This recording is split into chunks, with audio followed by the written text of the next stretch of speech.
On February 9th of 2004, 21-year-old UMass student Maura Murray drove from her dorm in Amherst, Massachusetts to the White Mountains of New Hampshire. At approximately 7:27 p.m., Maura spun out her 1996 Saturn on a hairpin turn on Route 112 in North Haverhill. There has never been a credible sighting of Maura since. Maura is 5 foot 7 inches tall. She weighs 120 pounds, and she has brown hair and hazel eyes. If you have any information regarding Maura's disappearance, please submit it to us, The Murray family at MauraMurrayFamilyDirect@gmail.com. or the New Hampshire State Police Cold Case Unit. This is Missing Maura Murray.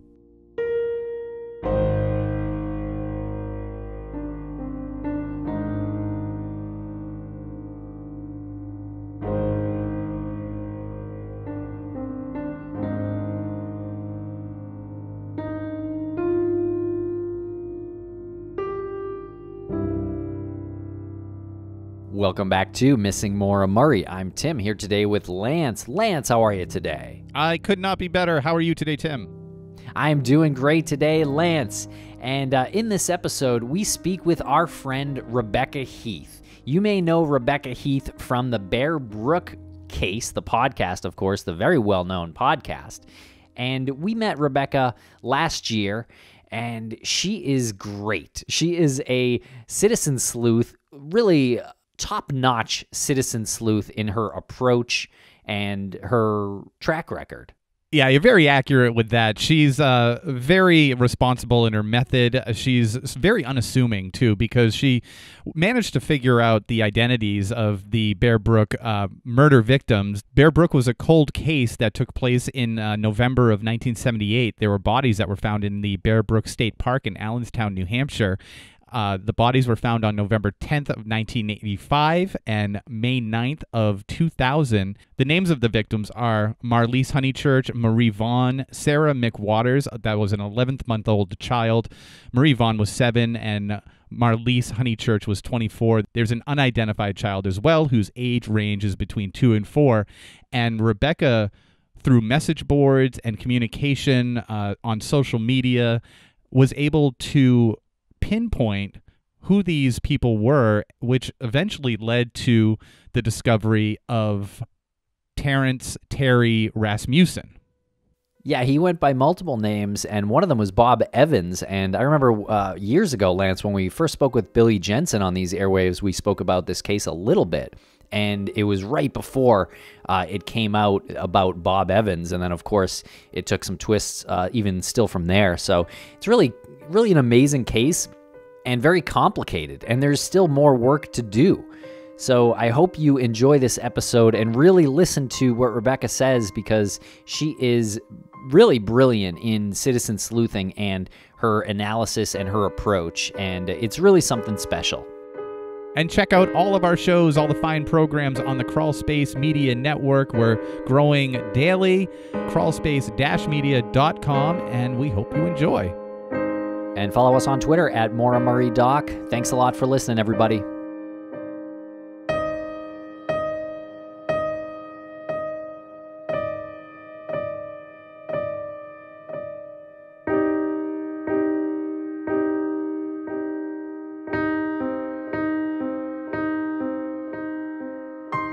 Welcome to the podcast, Rebekah Heath. Rebekah, how are you today? I am great. It is so good to see you again. We had connected a few months ago, back before the pandemic started, right at the brink there, right before things started shutting down. We had no idea that we wouldn't be connecting until several months later. It's great to see you, and it's great to finally have the opportunity to talk to you on this show. We know you're super busy, so we appreciate you taking the time to do this and to talk about all your citizen detecting adventures. Absolutely. Thanks for having me. Yeah, you're kind of a rock star in this in the field of citizen detecting, really, as you know, because your connection with the Bear Brook case, and so I guess can you talk a little bit about yourself first, and I guess what brought you to citizen detecting? I'm not sure. I really realized that's what it was until all of that happened, where it was no longer a hobby of kind of just trying to find identities of individuals that were just Jane and John Does. That was a hobby to me. It was how I passed time. I guess it became an obsession at some point where I couldn't let that specific case go. I guess that's the origin of it. And the specific case that you're talking about is the Bear Brook case. And admittedly, and I feel so embarrassed by this, but being in the true crime genre, being a part of this industry, I feel embarrassed saying that I don't know a whole lot about Bear Brook. I'm sorry. I know that it's been in the news. It happened in my home state. I just we get so consumed with Brianna Maitland and Maura Murray and Suitcase Jane Doe and Bear Brook came along, and I was like, I don't have the bandwidth to comprehend all this. What got you started with Bear Brook instead of a number of the other cases that are out there? So Bear Brook case, I think to me stood out so much because it was essentially an entire family. It was an adult female, 3 young children, and 2 were related to her. So it was essentially a family that went missing, which to me is just unfathomable how, like, someone somewhere knew something. It just, it seemed like it was a family. Like there's got to be better chances of finding, the identity of an entire family versus one individual. But like you mentioned before, it's such a confusing case, and there really wasn't a lot of media exposure. It really wasn't, which was even more shocking to me. I don't know why it was not like more widely publicized. A lot of people don't know it. And then now that the story has uncovered, it just takes on a story of its own. And there's so many avenues and paths that it's so hard to even tell in like a short period of time. So it's not at all unlikely that people they're like, I don't know much about it because it really hasn't been publicized. And it's complicated. So it starts with barrels that were found. I guess the part of the mystery involving Bear Brook, the park in New Hampshire, and there were barrels with bodies found in the barrels. And the woman and her daughter, the eldest child, they were first discovered in 1985, and then another barrel was found in 2000. And so they were obviously murder victims. And so that's sort of where you entered the story. You knew that, and you were trying to find who they were. Yes. So knowing that there were 2 sisters, and they assumed the adult female was either an older sister or mother, and this other little girl, that really got me down the path of trying to figure out who these people were, find out something, because I truly believe that someone somewhere was looking for them, that they weren't, like, people constantly were saying, how can a whole family go missing? How come nobody's looking for them? And it was like, no, I don't think that's the case at all. I think it's who's looking for them. How do we find them? So for me, what I started doing was, 1985, what do you do when you were looking for someone in 1985? If you didn't file a police report, what were the avenues that you could use? And message boards, I mean, they were a big thing that people could post. So I would just start searching through these message boards, scouring for any, I guess, potential matches for these young girls and their mother. Tim did mention that you are a bit of a superhero in the true crime arena, and I think a lot of that has to do with how you are introduced. You're introduced as a librarian by day and this super sleuth by night. What is your history there? What is your profession, and how does that relate to your research method, if at all? So I am a librarian. I'm a research librarian during the day. I work in financial services. So I think my job title does play in a bit with researching skills, because people come to you saying, they come to you looking for answers when they can't find them readily available themselves.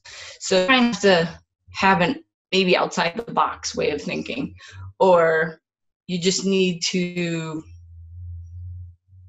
know where to look, or know the resources, you just have to have that type of keep digging, keep looking. So I think that certainly helped. It certainly helped, because you do kind of have to do outside the box thinking.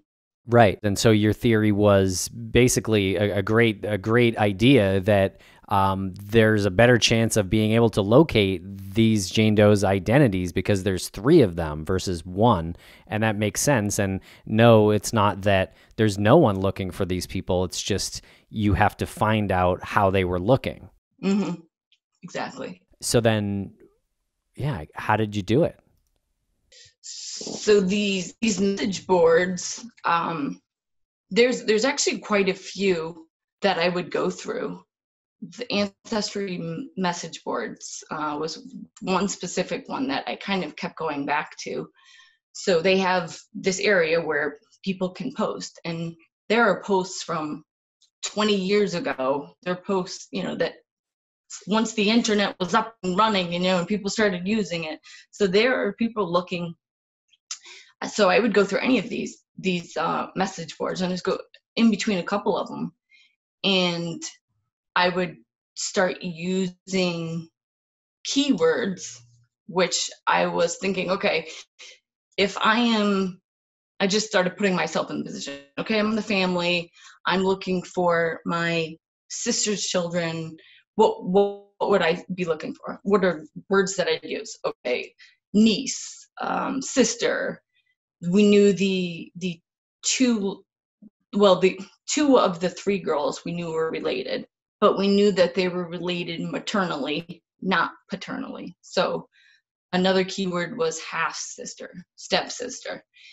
And I would start making this list, and anything, if it said location wise, who they thought went in this specific location based off of isotopes, where they were law enforcement released isotopes which essentially said, okay, they're from these areas.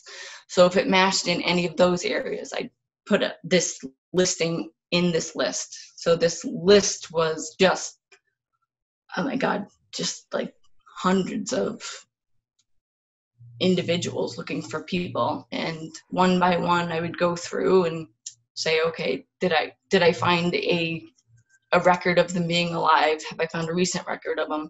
And then just slowly crossing them out one by one. And so where were these message boards? They were on, you said Ancestry message boards. Is that like Ancestry.com? Yeah, so there's a help section, and it's up at the tabs where you can either put out there and say, hey, can somebody else help me with this info? And it was specific to locating long lost family that I was looking in. Interesting. Okay. Wow. And you were putting in all these keywords, and you were looking into, I guess, the dynamics of the missing girls. So, you knew to put in half sister. How long did this take before you saw something that stood out? Was it weeks, months, days? Oh, goodness. Years? Let's see. I'm going to say they had a press release in, I want to say, November of 2016. New Hampshire State Police did. And they said, okay, we know who the perpetrator is now. his name is Bob Evans. And once they released that, I don't know. That's when I was just like, no, there's no way. Like, if we know this guy's name, there's no way we don't know who these victims are. It's like, we are just, so that was when I really started. And I believe, I want to say November 2016. And then there was one listing that I came across, I'm going to say was about a year later, maybe. I found this post, put it up on Facebook in one of these groups, asking other people, hey, do you think this could be the victims? And I didn't really get any feedback, not enough to kind of push me to lean one way or another. And so I just continued going back through this list. And I would just constantly be brought back to that same post over and over again. And since I couldn't rule out this woman, I had to keep looking for more info until I could get a yes, this is them, or no, it's definitely not them. It just kind of hung there. So the post were family members looking for a woman, Marlise Honeychurch, and her two daughters, Sarah and Marie, and they were half sisters. So that was she was also from California too. And we knew that the perpetrator, Bob Evans, which he was called in New Hampshire, that he was from California. So it seemed to line up, but there wasn't really enough kind of pushing it one way or the other. And then I started listening to a podcast because I was so obsessed with this case. I needed to know every single detail. And I thought, well, maybe they're going to give a few more details that I just haven't heard of yet. And it was the third episode that they're talking about the isotopes, where the victims are from, the ages, the age ranges, and kind of backtracking where these victims were from, and that they were only in New Hampshire for about 2 weeks to 3 months. Before that, they were somewhere else. California hit. And I don't know, it was right then that I was like, you know what, this post, I'm like, I'm gonna make sure once and for all, I'm gonna contact these people, I'm gonna find them and make sure this isn't them, because it works. So I went to school, and I go to school at night, and I'm driving back, and all I'm thinking about is, I gotta get back, I gotta find this woman, I'm gonna find her on Facebook, I'm gonna contact her, I just need to know. And I found a woman with the same name who posted it from 2000. And I said, I'm wondering if you're this person who's looking for Sarah McWaters and Marlise Honeychurch. And she's like, she responds almost instantly. I'm going to say within like a minute or two. It's like, oh yeah, I am. And so I kind of just explained to her what I do, that I try and help, loved ones locate their loved ones, and maybe I could help. And she just kind of starts telling me about when Marlise disappeared and circumstances. And then she had just thrown in that, oh yeah, by the way, she married a guy and his last name was Rasmussen. And if you know anything about the Bear Brook case, the perpetrator, his born name, he was born with the name Terry Rasmussen. And so for me, that I was like, oh my God, I'm like, wait. Like, it seemed so unreal that, like, you just knew, there was no, you're like, oh my God, what do I do? What do I do now? Oh my God. What did you do? Well, since it was about 10 o'clock at night, I had to hold on to this tidbit of knowledge until the next day so that I could contact. It was in between California State Police and then New Hampshire State Police. So the next day, got in touch with California State Police, tried explaining, like, listen, I'm sure you get this all the time. There's people wanting to give you info and tips. And I was like, but I'm pretty sure that I know who these victims are. And, you know, you could just kind of hear like the, yeah, you know, like, yeah. I'm like, no, but I really think it's them. And sure enough, by the next week, the family was getting DNA samples, and yeah, it turned out it was them. So all this happened during that one Facebook conversation that you had after your night class, and you were exchanging messages back and forth. Did you say, you know, like, oh wow, this is the person in the course of that conversation, or did you keep that entirely to yourself? No. I definitely didn't tell her, because, I mean, first of all, I thought, like, it's not my job to. I don't want to be the, you know, someone that's going to be like, oh, guess what? The person that you're looking for, let me tell you this horrible story. You know, that's way too much. So, no, I actually was just like, oh, are you looking for this person? And then law enforcement contacted them. Yeah, it's a great question, because I'm sure that I don't want to say that temptation to say that or to spill all that is there. But yeah, I think naturally that sounds like what you'd want to do is just tell the person everything. But that makes a lot of sense to not tell them about that. Well, you know, it comes with a lot of backlash, and it's a lot of hurt and pain, like just finding out, like, okay, I'm looking for my loved one. This person just told me they know who they are, that they know who they are and what happened to them. And like, that's way too much to overload on someone. But I mean, within a few days, they were fully aware. Family members were reading newspaper articles on this guy. And yeah, so it's a very fine line.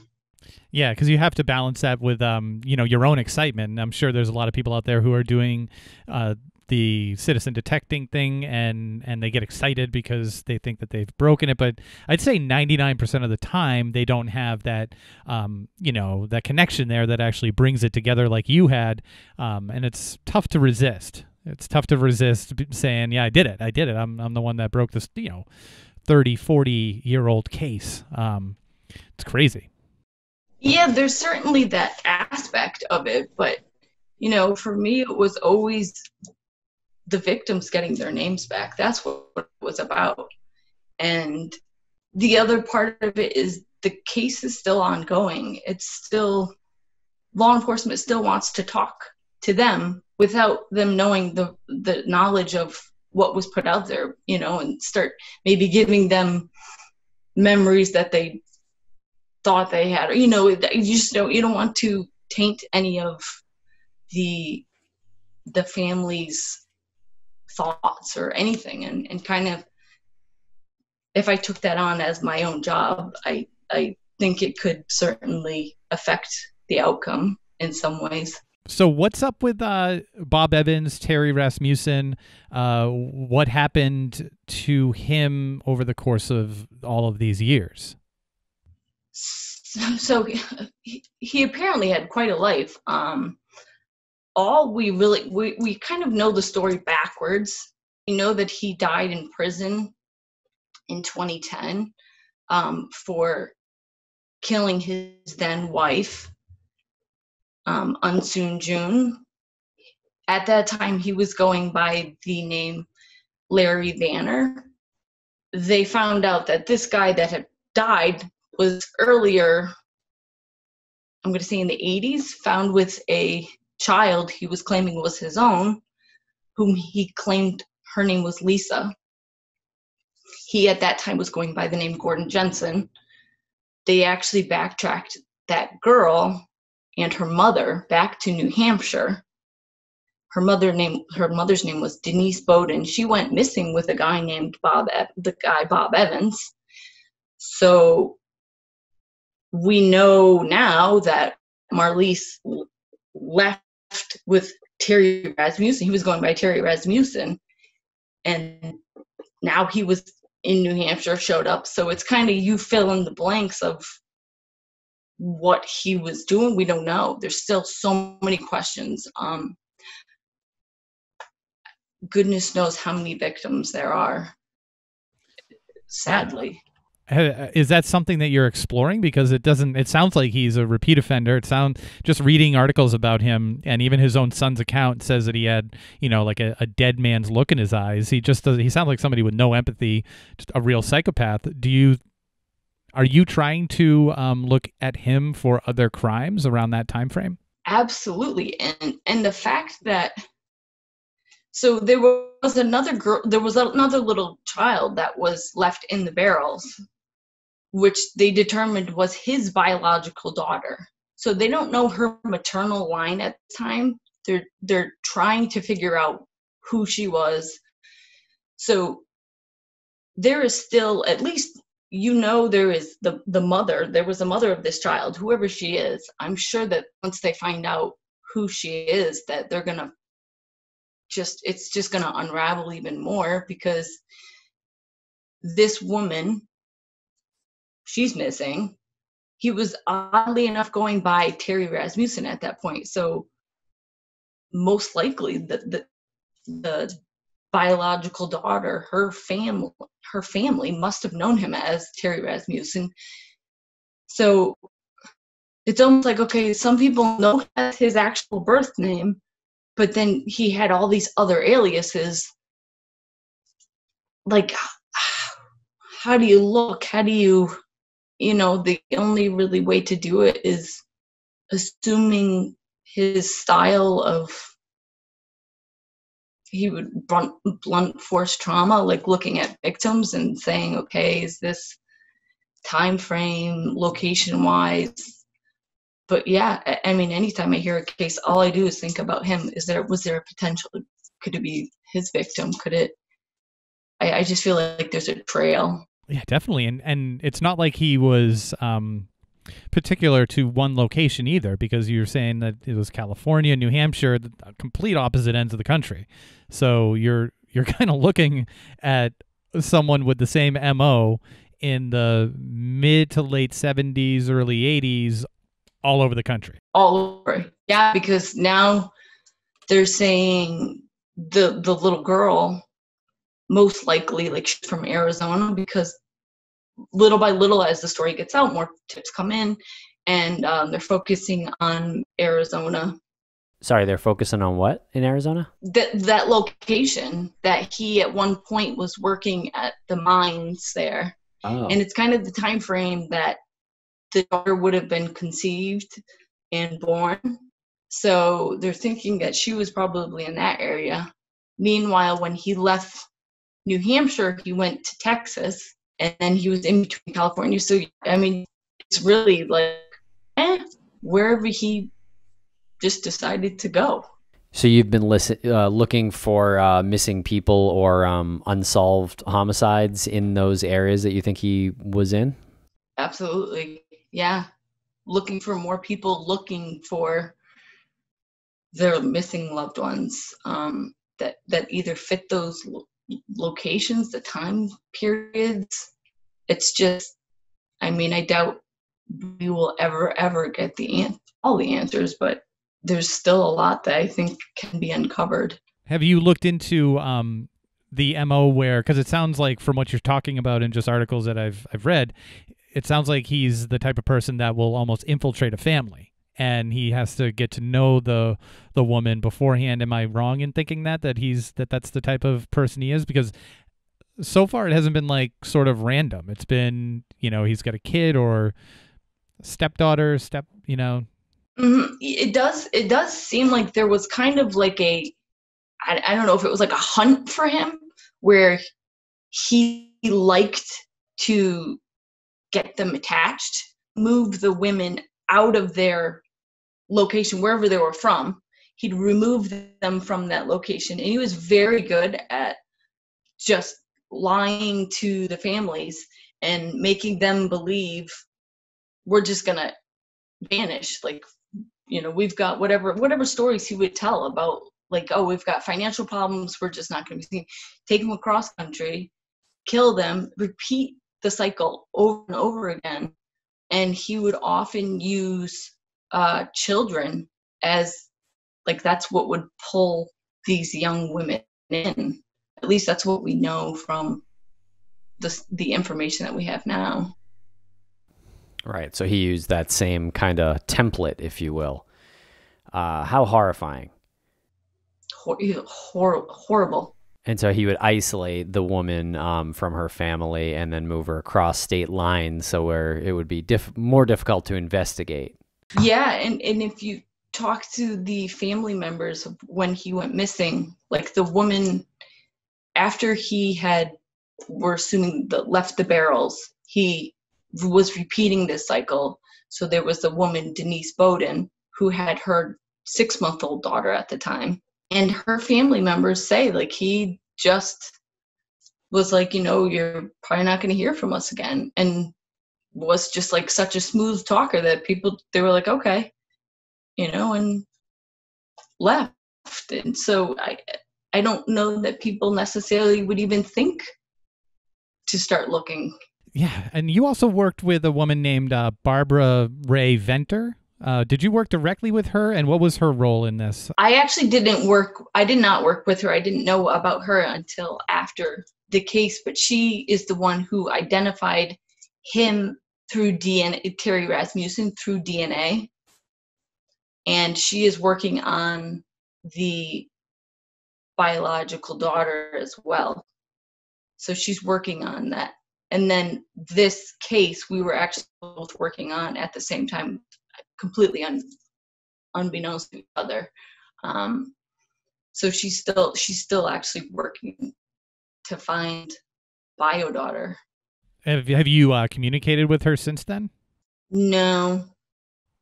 It's interesting because I kind of see the two of you as like the superhero duo where you seek out the person and she does the connection with the DNA. I feel like that could be a good podcast. What other citizen detectives did you connect with? So other people that have like followed this case, like Rhonda Randall, she did the blog Oak Hill. Her and her brother Scott were following this case for years and years and years, and they knew so much info. I don't know, it's just crazy to me how many people just dedicated time and energy with nothing in return, just trying to find them, these poor victims' names. So that was a big one that we got together after the press release. We visited the grounds where they were found. I mean, so many questions, no answers. Oh, so you actually have visited the area in Bear Brook? I have. I mean, I guess maybe knowing circumstances, you feel a little bit different about it, but it leaves you with more questions. It really does. It's just like what went on here? Are there other bodies, buried here? Is the bio mother here? Who knows? And what were they doing in that area in the first place? I think we all would love to know that. No one seems to have the answer of what brought him to New Hampshire at all. I don't. I mean, Marlise was from Connecticut and California, so maybe she was going back towards New England, and I don't know. I think if we knew that answer, it might give us more direction, because who just goes to California to New Hampshire of all places? Right. You don't quite know the connection there or how they met or whatnot, huh? Yeah, it's like if he knew somebody, did he go there because he knew somebody? Did she go there because she knew someone? Like, what was... Oh, I think about that all the time. It's like, what's that link? I think once they figure out that link, that they would probably, uncover quite a few answers. I think one of the things that really baffles me about the whole case is that some of the bodies were found in these metal barrels, and then years later, more bodies are found in metal barrels. How far apart were these barrels? Like, what are these metal barrels? Just like randomly in the woods. I think that's what kind of... I don't want to say it. That's what made me feel like it was a much heavier case than I could take on. Yeah, so there were old oil drums, but what we found out, and I found this information out by speaking to Rhonda Randall. So Bob Evans at that time, he was helping clear out the old mill, Wambach Mill, in Manchester. So he would fill up these huge oil drums, and they would just dump them off on the land there. So it wasn't like these were just the 2 oil drums. Like, that was just like a dumping ground. And I'm assuming he was just like, well, since I'm dumping everything else here, nobody else is going to notice these. One thing that stands out is that the years apart, that is unfathomable. I don't understand how 1985 and then a football field's throw away, there's another barrel, and they say, oh no, this all happened at the same time. I don't know if I completely believe that. I don't know if his MO was to use little children to lure in other adult victims. It's like, did he maybe keep the younger 2 alive longer and then throw the second? I don't know. It just doesn't really make sense to me. Yeah, it's an interesting point, and obviously, if the barrels were there at the same time, you wonder why the second one wasn't found. It took 15 years, and obviously you mentioned it's the woods. It's like it's a big park, so I guess vegetation would have probably covered it. But were there other barrels there too? Is that what you meant? That area was known as like a dumping land. Mm. There was a lot of things on that land. Even when you go back there, there's like foundations of old buildings. There was like a store there that apparently Evans used to go to, that mysteriously burned down. If you go back, you'll see there's just crap everywhere. And to me, I went in there, I'm like digging up stuff, I'm like finding things, like there's just stuff everywhere. And it really does make you feel like, I don't know, like why. I think both of them should have been found together. It just seems like other parts of me say, well, was the barrel there and then they just put the remains in the barrel? Like that, the second set? Like, is that how it works? Like what? And then if you think about it, like logically, if he really killed them all at once, why would he choose the adult female and the oldest daughter to put in one barrel, but then put the 2 smallest younger ones in the other barrel? Doesn't it seem like you would, like size-wise, doesn't that seem, I don't know, maybe that's just my... No, I see what you're saying. Like, why is he, I don't want to sound crass, but why is he jamming 2 adults in one barrel when he could split it up and not have as big of an issue with a smaller human and a larger human split between 2 barrels? Also, if there's barrels there, why isn't he putting them in 4 different barrels? And why is he putting them together? It is very strange. I don't know. I can't. I don't wish I could get into the head of a psychopath. I mean, if you're in the head of a psychopath, it probably would somehow make sense. It would. Yeah, I'm sure it will. And the other thing is, I wonder did he mean to bury them? But the weather was, because it was around November that he left, November 1981, I think, when he left New Hampshire. So it's like, did he kill them? And it was like, didn't realize, like, oh, wait, you can't just dig up the woods in New Hampshire at this time of year. So then he just threw them in barrels instead. Like, there's so many questions. Like, are his other victims buried? And this was just the one that he couldn't get rid of quick enough. I don't know. Did you talk to law enforcement from New Hampshire about any of these questions that linger in your head? So I was with the family when the next day when they had questions, and these questions were, like, a lot of these were brought up, but it's kind of just giving an opinion. There's nothing really based off of fact. So I think they tend to keep closed mouth unless they can make a statement that's factually accurate. And you're continuing your work trying to identify the remains of missing individuals. What are some of the cases that you're digging in on now? Well, there are, there's always ongoing cases. Thankfully, through, like, the DNA projects, they're just, like, it seems like left and right people are being identified.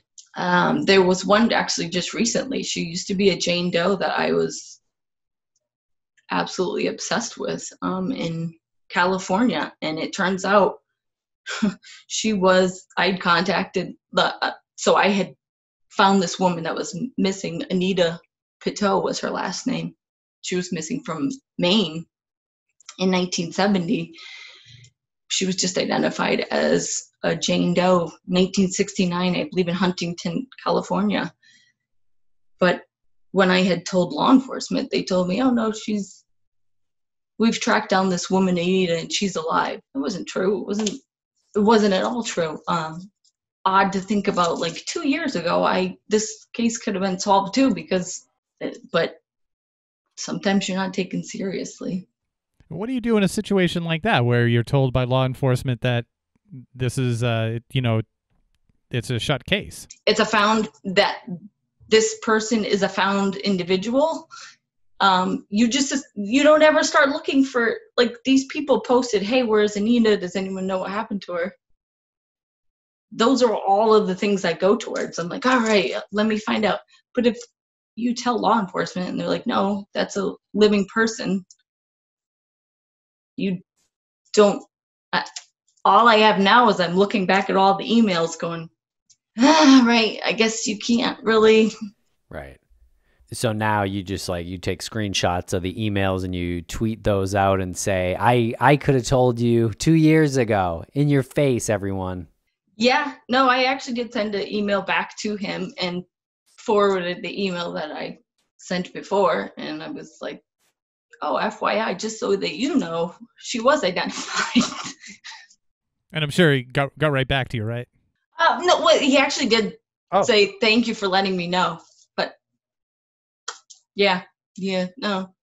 So things like that. It's a little, like you say, what do you do? I don't know. All I did was, if anything, frustrate me, because I'm like, well, what about all the other times that you put in tips, and do any of them get looked into? Or am I just being told, yeah, just to shut me up, It's hard to tell. It's hard to tell. And it's something that'll never change, right? Because it's not supposed to change. It's their information, and they'll proceed as they see fit.